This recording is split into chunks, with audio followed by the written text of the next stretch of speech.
Um dos poucos fundos imobiliários de lajes corporativas que está sendo negociado acima do seu valor patrimonial por cota e que tem sido muito bem falado por alguns influencers. Vamos dar uma olhada e ver o que esse fundo tem de especial.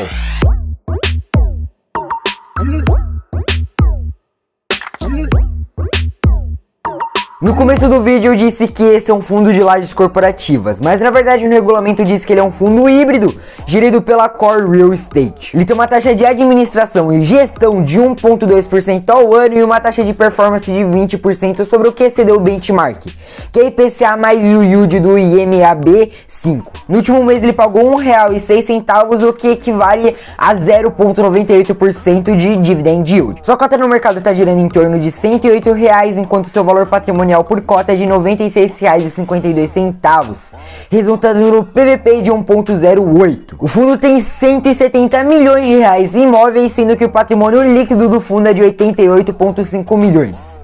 E eu já explicarei essa diferença. A BL total é de 18.421 metros quadrados e possui uma vacância física de 6,4%. Opa, peraí. Não quero te incomodar, mas eu tenho uma notícia muito importante para te dar. Nos dias 1 e 2 de novembro vai estar rolando uma Mastermind presencial chamada Under Young. Mastermind Under Young. Então se você é um jovem que está vendo esse vídeo, ou você é um pai, um tio, um avô e quer ajudar seu filho, sobrinho, neto a se desenvolver nesse mercado de renda variável, renda fixa, NFTs, criptomoedas, empreendedorismo e marketing, já clica no link que tá aí na descrição, porque o preço que nós estamos oferecendo de R$ 77 por mês é muito barato. Então não perca essa oportunidade. Nós vamos fazer mais eventos como esse, mas o preço vai estar muito mais alto.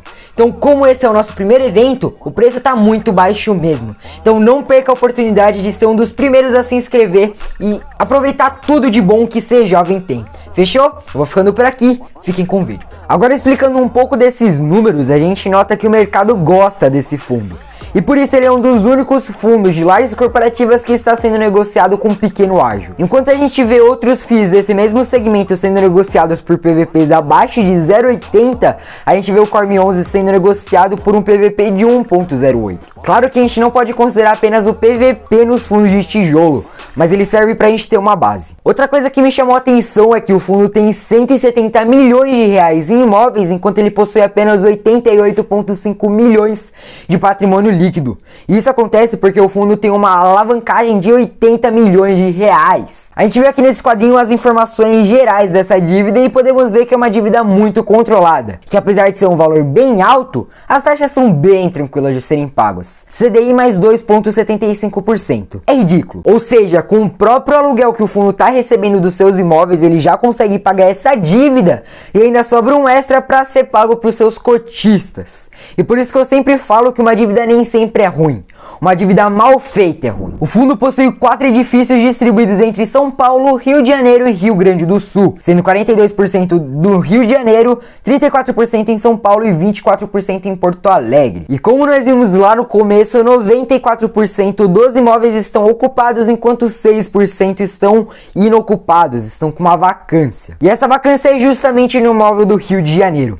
Mas esse imóvel possui um RMG, ou seja, mesmo ele estando vago, ele continua pagando dividendos. Os contratos dos imóveis são reajustados por IGPM e IPCA, sendo basicamente metade de cada. Os vencimentos dos contratos começam em 2023, mas a maioria, 75%, é só após 2024. Agora vamos dar uma olhada aqui nos ativos do fundo e depois eu dou minha conclusão sobre ele. Então nós temos o edifício Flamengo, que fica na orla do aterro do Flamengo, no Rio de Janeiro, e foi feito um retrofit em 2010, ou seja, ele passou por uma modernização lá em 2010. Ele é bem servido de transporte público, perto de metrô e linhas de ônibus, tem uma localização privilegiada com visto para os dois principais cartões postais do Rio de Janeiro, como o Pão de Açúcar e o Cristo Redentor. O edifício Souza Aranha 2 foi construído sob medida em 2016 com características construtivas de alto padrão, já pensado para utilização flexível para um ou mais locatários.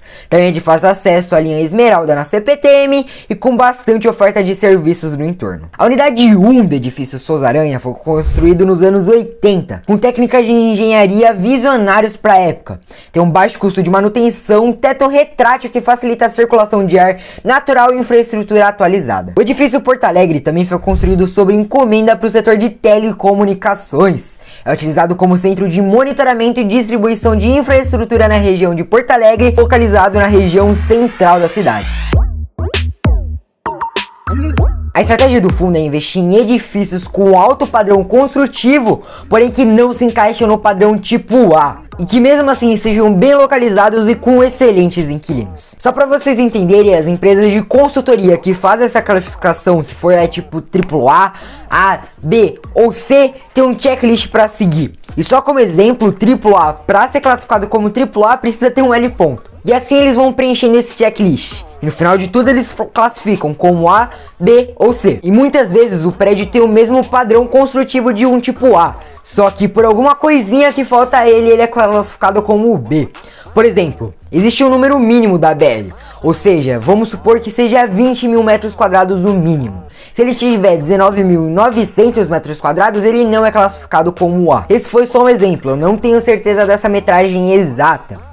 Mas um outro exemplo aqui seria que o prédio tem que ter no máximo 20 anos de construção.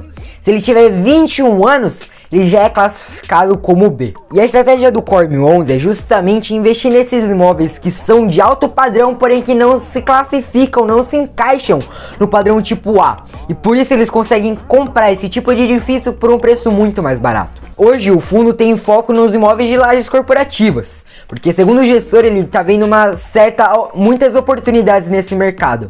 Mas por o fundo ter um mandato flexível, se por exemplo o gestor vê uma oportunidade no segmento de renda urbana, por exemplo, ele pode ir lá e investir. Para mim, esse é um baita ponto positivo. Agora em setembro, antes de fazer uma emissão, a gestão preferiu fazer uma consulta com os cotistas para saber se eles aprovariam ou não essa emissão. E no final, a maioria aprovou. A emissão veio acima do VP e com taxas muito baixas. E é esse tipo de atitude que agrada o mercado. Eu não conhecia a gestora Core 11 e muito menos o fundo Corme 11, mas eu admito que analisando a tese e o fundo eu gostei bastante, tanto da gestão quanto da tese, dos investimentos que eles vêm fazendo e enfim. Eu acho que essa é uma baita de uma opção para quem tá de olho no segmento de lajes corporativas. De qualquer forma, nós não podemos esquecer que o segmento que o fundo está envolto tem muitas oportunidades. Vários fundos sendo negociados com PVP abaixo de 0,80. E agora a escolha fica com você. Você escolhe pagar barato ou pagar um pouco mais por um fundo que tem uma qualidade muito alta e que vem agradando o mercado. E bom, o vídeo de hoje vai ficando por aqui. Eu espero que você tenha gostado. Não esquece que se você gostou, tem que clicar no botão da fortuna, que é esse daqui, ó. Um abraço pra vocês. Falou!